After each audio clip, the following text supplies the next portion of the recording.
Jusqu'ici, je vous ai présenté plus d'une dizaine de poètes et écrivains classiques haïtiens.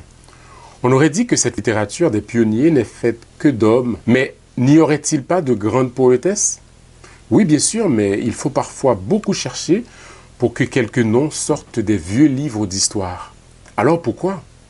Pas parce qu'il n'y a pas eu de femmes talentueuses, mais tout simplement parce que l'histoire de la littérature, tout comme l'histoire universelle, est écrite par des hommes.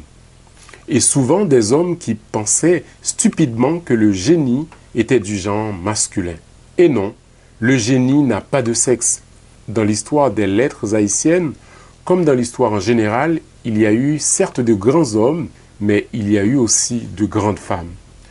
L'une d'entre elles, c'est la poétesse Virginie Sampeur, qui a vécu entre le 19e et le 20e siècle, à une époque où la situation des femmes n'était guère enviable. Virginie Sampeur, sa vie et son œuvre, c'est tout de suite dans Fabrique littéraire. Virginie Sampeur est née à Port-au-Prince le 28 mars 1839. Institutrice puis directrice du pensionnat des jeunes filles de Port-au-Prince, elle commence très tôt à composer ses premiers poèmes. Elle a été la femme du poète Oswald Durand et a vécu en France à la suite de son divorce. Elle est morte à Port-au-Prince en 1919. L'œuvre de Virginie Sampeur se compose essentiellement d'un roman autobiographique intitulé Angèle Dufour et de quelques poèmes dispersés dans les revues littéraires auxquelles elle a collaboré. Elle a détruit plusieurs de ses manuscrits pour des raisons jusqu'ici inconnues. Louis Morpeau, auteur en 1920 d'une anthologie des poètes haïtiens, publiera 3 de ses poèmes qui resteront jusqu'ici les fragments les plus connus de la poétesse. Ces sublimes poèmes nous révèlent non seulement son grand talent, mais aussi sa douleur et sa déception de l'amour et de la vie. Son puissant poème, L'Abandonné, est une longue plainte, une douleur qui s'explique par sa séparation et par ses déboires avec Oswald Durand. On peut aisément imaginer la vie qu'elle a dû avoir avec le poète de Choukoun. Au-delà de son génie littéraire, Durand était un homme volage qui courait après les femmes. Il en avait fait un mode de vie. C'était une espèce de dandy qui se présentait comme le jardinier qui arrose toutes les fleurs. Pour en savoir plus sur Oswald Durand, vous pouvez consulter sur notre site internet haitiinter.com un numéro de Fabrique littéraire que nous lui avons entièrement consacré. Donc, Virginie Sampeur a dû, dans un premier temps, supporter les nombreuses infidélités et humiliations de son compagnon avant de se séparer de lui pour se protéger. Voici les premiers vers de son poème L'Abandonné. Ah, si vous étiez mort, de mon âme meurtrie, je ferais une tombe où, retraite chérie, mes larmes couleraient lentement, sans remords.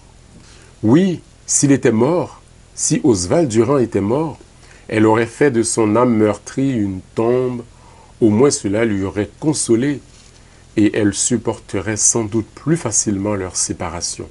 Mais non, il est bien vivant, et en plus il continue de courir les femmes. Plus loin, la poétesse s'étonne. Mais vous n'êtes pas mort, ô douleur sans mesure, ingrat, vous vivez donc, quand tout me dit vengeance. On entend quelque chose dans ces vers comme « Après tout ce que je t'ai donné, mon amour, ma jeunesse, ingrat, tu oses continuer à vivre sans souci alors que moi je souffre. » Virginie Sampeur était une femme blessée et en colère. Et ça se comprend. Diriez-vous qu'elle était jalouse? Peut-être. Elle aurait raison de l'être. Cependant, ce poème ne doit pas uniquement être lu sous l'angle de sa relation avec Oswald Durand. C'est un texte d'une grande qualité littéraire que je vous invite tous à lire. Elle est consultable sur le site haitiinter.com et lue par notre collaboratrice Tara dans une version audio. L'autre grand poème de Virginie Sampeur s'intitule « Autant ». La poétesse évoque ses malheurs avec une ferveur touchante. Elle nous décrit sa vie comme une profonde blessure. « Médecin de mon cœur naguère si souffrant, qu'as-tu fait de mon mal que je regrette tant? Rends-le-moi, je t'en prie. Rends-moi mon autre vie. Rends-moi des jours passés le langoureux soupir et l'espoir décevant dont j'ai failli mourir. Et mes douces chimères et mes larmes amères. Mon pauvre cœur va-t-il saigner encore autant? Connaîtra-t-il encore la foi de ses 20 ans? j'aurais trop peur d'y croire. Cours à d'autres victoires. Georges Sylvain a vu juste en voyant dans la poésie de Virginie Sampeur une plainte d'une mélancolie et d'une douceur infinie, et de la considérer comme une des rares haïtiennes qui ait tenté la gloire d'Anna Karouna. Fabrique littéraire est terminée pour aujourd'hui, mais elle reste disponible sur haitiinter.com. Et surtout, n'oubliez pas de télécharger notre superbe application sur Play Store de Google ou l'App Store d'Apple afin d'emporter avec vous toute la crème de la musique haïtienne et aussi écouter des émissions de qualité gratuitement. Merci de votre fidélité. À très vite pour un nouveau numéro. Au revoir.